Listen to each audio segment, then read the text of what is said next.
কবিতাৰ শিৰোনাম শূন্য।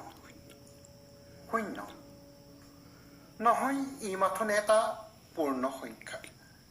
ই যে জীৱনৰ সাংখ্যিক তত্ত্ব, জীৱন দৰ্শনৰ অমুক সত্য, জীৱন ইতিহাসৰ বাংময় ৰূপ, সবাৰো জীৱনৰ নিৰ্মোহ বাস্তৱ। শূন্যতাতে উন্মাদনা, শূন্যতাতে প্ৰলাপ, শূন্যতাতে জীৱনৰ বিড়ম্বনা, শূন্যতাতে সম্পৰ্কৰ অৱক্ষয়, শূন্যতাতে সৃষ্ট প্ৰগল্ভতা। শূন্যতাত ওলমি পৰে যশস্যা, ধূলিত বিবৰ্ণ হৈ সন্মান খ্যাতি, গৌণ হৈ পৰে মহানতাৰ তালিকা। হাঁহিবোৰ কৰুণ সুৰ হয়, কৰুণ সুৰে তোলে নীৰৱ উচুপনি, আৰু শূন্যতাতে জীৱন নাটৰ বিদায় ৰাগিনী। ধন্যবাদ।